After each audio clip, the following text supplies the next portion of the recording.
Friday, May 6th, as we get farther into that was then, this is now. Let's see, the dance show's today after school. The next Charger Challenge is next Thursday. Goes until 4:45. The tie game was Three Stooges. Make sure you have downloaded the information that is on there. So you have the ebook file, and then we're going to get into talking about hippies. And let's see where we left off with you guys before. Oh yeah, because we have our two main characters, Brian and Mark, and on the front of the book, the big one in the middle is the main character, Brian, who's telling it to us, and the guy with the arms crossed on the side is Mark, and the other person is a chick. And we'll get to her coming up. She does not exist quite yet. It's a person! Omar! What? You've been beckoned. Follow this young lady to the guidance office. We're on page 12. Where they are going to go find a kid named Eminem. Oh yeah, because they were in the bar and Charlie was talking to them. And how much money do they owe to Charlie? $3. $3. And they don't pay him. What's he going to do? Beat him up. Beat him up. And nowadays money, that would be? Like 60 bucks. And then, let's see. What is it they tried to get there first? What is it they tried to drink when they got there? Beer. Are they old enough to drink beer? No. Because they make poor choices. Wait, what page are we on? We're on page 12, about halfway down. I told you. Wait, who was the one with the face? One with a face. They all have faces. The one that can What's his name? make everyone give in to him? Mark. That one, right? Yes. Not at all. Where are you going to get $3? I asked Mark. He finished off his coat. I don't know. That bugged the heck out of me. Mark was always pulling stunts like that. I mean, I ought to know. Mark had lived at my house ever since I was 10 and he was 9, and his parents shot each other in a drunken argument, and my old lady felt sorry for him and took him home to live with us. My mother wanted 100 kids, but could have only one, so until she got hold of Mark, she had to be content feeding every stray cat that came along.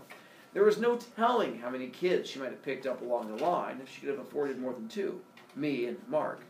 I'd been friends with Mark long before he came to live with us. He lived down the street, and it seemed to me that he'd always been together. We never had a fight. We never even had an argument. In looks, we were complete opposites. I'm a big guy, dark hair, eyes, the kind who looks like a St. Bernard puppy, which I don't mind, as most chicks cannot resist a St. Bernard puppy. Mark was small and compact, with strange golden eyes and hair to match and a grin like a friendly lion. He was much stronger than he looked. He could tie me in arm wrestling. He was my best friend, and we were like brothers. That's the St. Bernard puppy. As you can tell, it's big and dark and adorable. And when it makes you go, aw, that's how Mark is able to be so friendly with the ladies. Not Mark, sorry. Brian is so friendly with the ladies. Mark is over here, where it's still handsome, but he's more on the scary-looking side. You're like, oh, that lion's impressive stuff, kind of scary. That's also sort of how Mark is. Let's go look for Eminem, Mark said abruptly, and we left. It was dark outside and seemed a little chilly. That's probably because school had just started, and it always seems like fall when school starts, even if it's hot. Charlie's bar was on a real crummy street, with a lot of other bars whose bartenders kicked us out when we strolled in. A movie house, a drugstore, and a second-hand clothes store that always had a sign in the window saying, "We buy almost anything." And if you look at her clothes, they did. When my old lady went into the hospital, we got so low on money that I bought some clothes there. And it's pretty lousy buying used clothes. You know who, when he says his old lady, who's he referring to? His mom. We found Eminem in the drugstore reading Newsweek, which is like the adult magazine, like that kind of a magazine. So this 13-year-old kid, this is what he's reading. Reading Newsweek, which shows what a weird kid he was, since there were plenty of skin mags and things to read.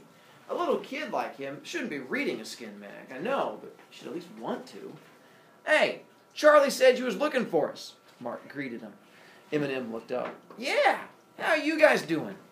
Eminem was the most serious guy I knew. He always had this wide-eyed, intent, trusting look on his face. But sometimes he smiled. And when he did, it was really great. He was an awful nice kid, even if he was a little strange. He had big gray eyes, the kind you see on war orphan posters, and charcoal-colored hair down past his ears and down to his eyebrows. He probably would have grown a beard, except 13 was too young for it.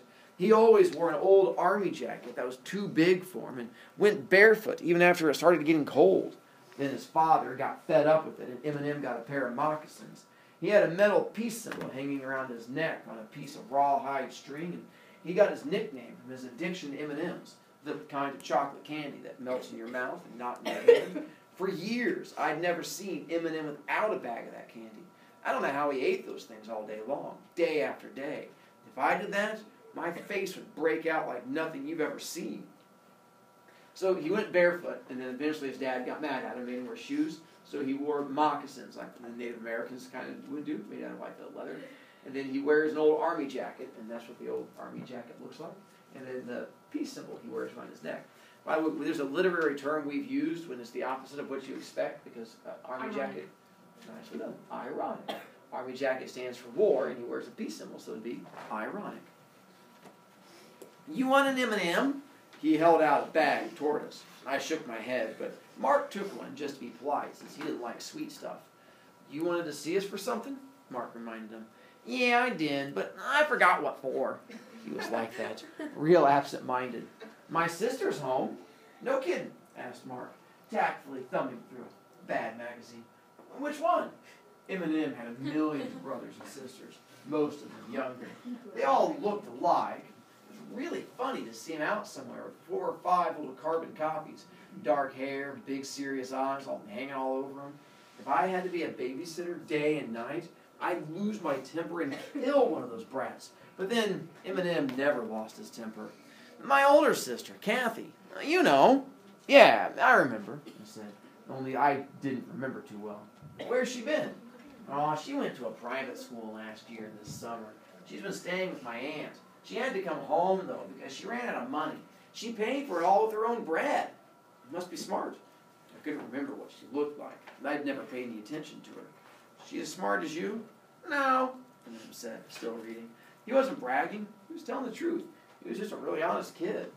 Hey, let's go over to the bowling alley, Mark suggested. The drugstore wasn't exactly jumping with action. It was a school night, and nobody was hanging around. Hey, you come too, Eminem. It was a long walk to the bowling alley, and I wished for the 100th time that I had a car. I had to walk everywhere I went. As if he'd read my mind, which he was in the habit of doing, Mark said, I could hotwire us a car. That's a bad thing to do, taking something that doesn't belong to you. It ain't stealing, Mark said. It's borrowing. Yeah, well, you're on probation now for borrowing, so I don't think it's such a great idea. Do you guys know what hot wiring is? Yeah. What is hot wiring? When you mess up the wire. When you hot the wire. And why would someone need to hot wire a car? When you don't have the keys. There you go. If you don't have the keys to it. Now, you can hot wire your own car. My dad's an engineer, and oftentimes, whenever he loses keys, he would hot wire his own car so he could drive it. But usually it's when you lose the keys to someone else's car that you never had in the first place. And so that's what he was able to do. But he doesn't steal the car. He, as he says, borrows it. So in case you're wanting to drive somewhere to a friend's house, you just go to your neighbor's house, hot wire their car, drive to your friend's house. At the end of the night, you drive the car back, put everything back. You're like, all good to go. So he just, takes the car to use it like Uber, but without having to pay for it, and no other creepy stranger. Just someone else's creepy car. Mark could hotwire anything, and ever since he was 12 years old, your age, he could hotwire cars and had driven them. He had never had an accident, but he finally got caught at it. So now, once a week, he had to go downtown in his school lunch hour to see his probation officer and tell him how he was never going to steal cars anymore. I'd been worried at first, afraid they were going to take Mark and put him in a boys' home since he wasn't really my brother and didn't have a family. I was worried about Mark being locked up. I didn't need to. Mark always came through everything, untouched, unworried, and unaffected. Okay, Mark shrugged. Don't get shook, Brian. Brian, Eminem said suddenly, were you named after the Lord? What? I said, stunned. For a minute, I thought he meant God. Lord Brian, were you named after him? There's a guy from a long time ago named Lord Byron, B-Y-R-O-N, and not Brian, which is B-R-Y-O-N. And the kid just got the two names confused. He was a poet from, a couple years back. They all look the same. Everybody look the same.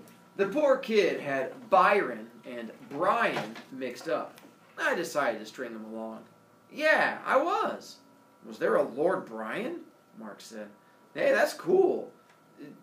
I guess it's cool. What did this guy do anyway? Oh, I can't tell you in front of the kid, I answered. Eminem shook his head. He wrote poetry. He wrote long old poems. You ought to write poetry, just to keep up the tradition of the Bryans. Well, you ought to keep your mouth shut, I replied, before I keep up the tradition of punching wise guys in the mouth. Eminem looked up at me. I realized from his hurt, puzzled look that he hadn't been trying to be smart. So I punched him on his shoulder and said, okay, I'll write poetry. How's this? And I recited a dirty limerick I'd heard somewhere. It made him laugh and turn red at the same time. Mark thought I'd made it up and said, hey, that was pretty good. Can you just pop them off like that? Those are examples of limericks. It's a 5-line poem where usually you're making fun of someone. There was a small boy from our school who thought himself really cool. The girls thought him great and a rather nice date, but we think that he was a fool. So his just, used more curse words in it. Rhymed with aw shucks. I only shrugged and said, sometimes, because then I'd take credit whether or not it was really due to me. I was like that. I'd also lie if I really thought I could get away with it, especially to girls, like telling them I loved them and junk when I didn't. I had a rep as a lady killer, a hustler. I told you he was a jerk. I mean, he's a nice guy, but, a nice guy jerk. I had a rep as a lady killer, a hustler. Nowadays, we call him a player. I kept up the old Lord Byron tradition in one way. Sometimes I'd get to feeling bad, thinking about how rotten I treated some of these chicks, but most of the time, it didn't even bother me. Eminem, old buddy, Mark was saying, putting his arm across Eminem's shoulders. I was wondering if you might be able to loan your best friend some money. You ain't my best friend, Eminem said with that disarming honesty. But how much do you want? $3? I got 50 cents. Eminem reached into his jeans pocket and pulled out a couple of quarters. Here. Forget it, I said. Me and Mark looked at each other and shook our heads. Eminem was unbelievable. It's okay. I'll get 50 cents again next week for babysitting. Is that all you get paid for watching all those kids? 50 cents? I couldn't get over it. 50 cents a week? Oh, I think it's enough. I don't mind taking care of the kids. Who's going to do it if I don't? Both my parents work, so they can't do it. Anyway, I like my family. When I get married, I'm going to have at least 9 or 10 kids. There goes the population explosion, Mark said. Well, now that your sister's home, she can do a lot of babysitting, I said, trying to be helpful. Eminem could tell we thought he was crazy. No, Kathy's got a job after school. She can't help. I don't know what I have to do to convince you that I don't mind it. Okay, I'm convinced. I was also tired of the subject, and I got to worrying about how we were going to get $3 before tomorrow. Charlie didn't get his rough rep or his bar by being nice to people, especially ones who couldn't pay their bills. By the time we got to the bowling alley, it was 10 o'clock. There weren't many people there. Mark and I watched a few games while Eminem stared into a package of M&Ms. I finally got bugged about it and asked him what in the Sam Hill was he doing. Take a look. He handed me the package, which was open at the top. Put it right up to your eye. I did. All I saw was a bunch of candy. It's beautiful, ain't it? Asked Eminem. I mean, look at all the different colors. Yeah, I agreed, thinking, if I didn't know this kid better, I'd swear he was high. Well, let me look, said Mark. So I handed him the package. Hey, this is groovy. I mean, look at all the colors. He gave the candy back to Eminem, looked over at me, and shrugged. Eminem got up. All right, I gotta go home now. I'll see you guys later. We just got here, Mark objected. Yeah, well, I just came along for the walk. Now I gotta go home. I watched him leave. The kid's weird. That's all there is to it. Mark lit up a cigarette, our last one, so we had to pass it back and forth. I know, but I still get a kick out of him. Come on, let's go catch up with him. There ain't nothing to do around here. Outside, I spotted Eminem at the corner. There were 3 guys trailing him. When you see something like that around here, You know right away somebody's about to get jumped. In this case, it was Eminem. Come on, Mark said. And we cut through an alley so as to come up behind those guys. 3 against 3. The odds would have been even, except that Eminem was one of those non-violent types who practiced what he preached. And me and Mark weren't even carrying weapons. We slowed down to a walk when we came to the end of the alley. I could hear the voices of the 3 guys who were following Eminem, and I recognized one of them. Hey, Flower Child, turn around! They were taunting him, but Eminem just kept right on moving. It's Shepard, Mark whispered to me. We were waiting at the end of the alley for them to come by. They didn't. They must have had Eminem up against the wall. We could hear him. Hey, hippie, don't you answer when you're spoken to? That ain't nice. Curly, why don't you leave me alone? Curly is, you remember Tim Shepard, who was in the Shepard gang, who got in the fight with Dowie, the tire slashing and stuff like that. This is his younger brother, who, Ponyboy told the story about the fact, like, he and Curly, like, held cigarettes against each other's fingers at one point. This is that guy, Curly Shepard. Curly, why don't you leave me alone? Eminem sounded very patient. I moved over to the other side of the alley, just in time to see Curly pull out a switchblade, reach over and cut through the rawhide string on Eminem's piece metal. It fell to the ground. Eminem reached down to pick it up, and Curly brought his knee up sharply and hit Eminem in the face. Me and Mark looked at each other, and Mark flashed me a grin. We both liked fights.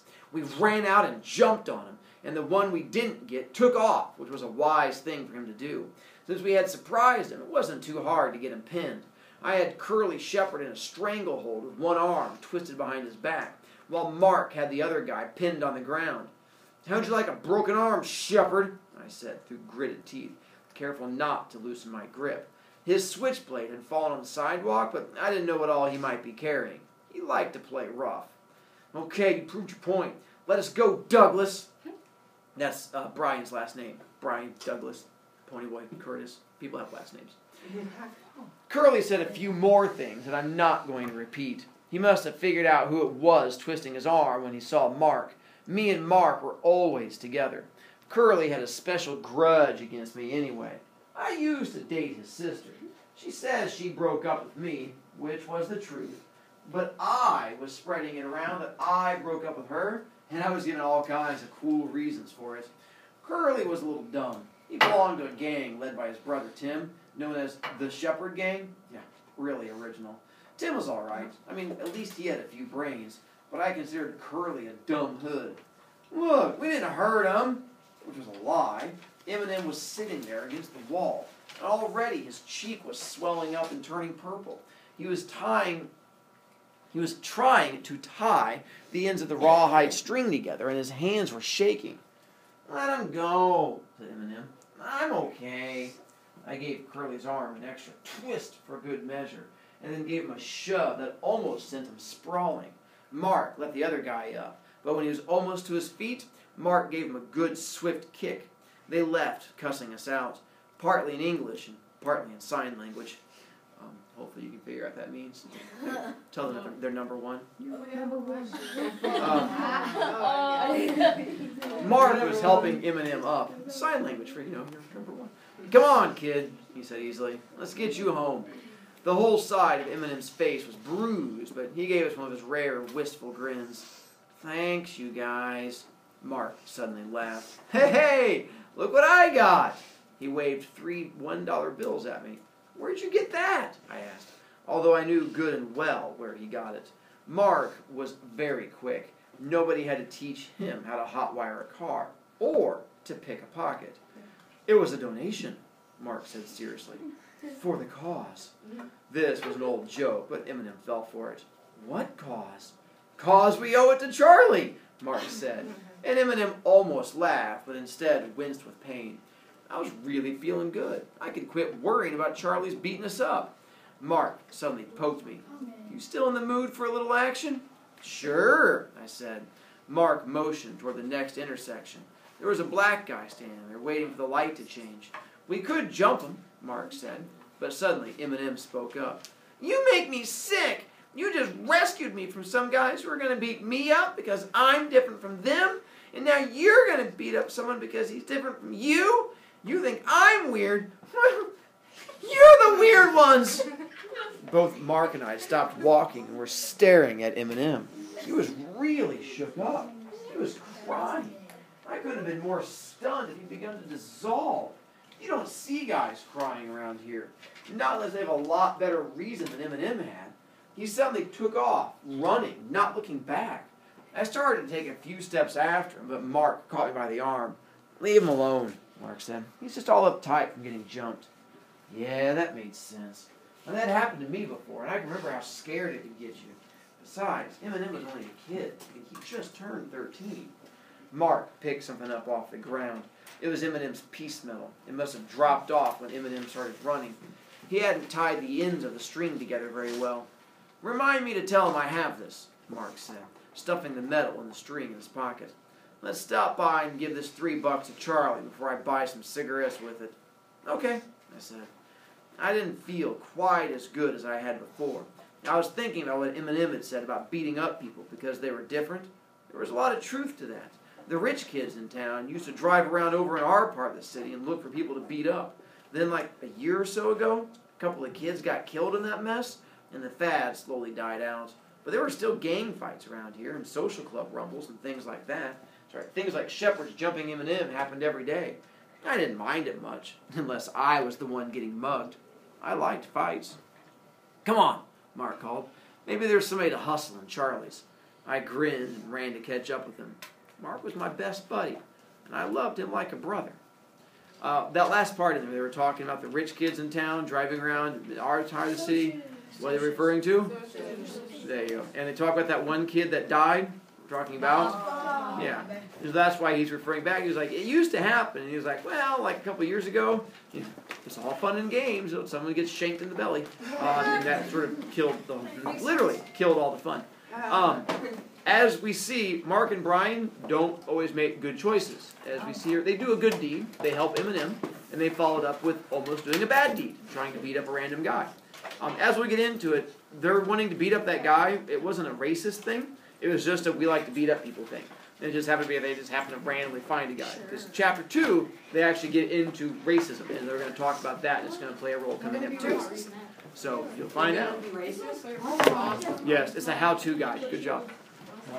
He says eye-rollingly.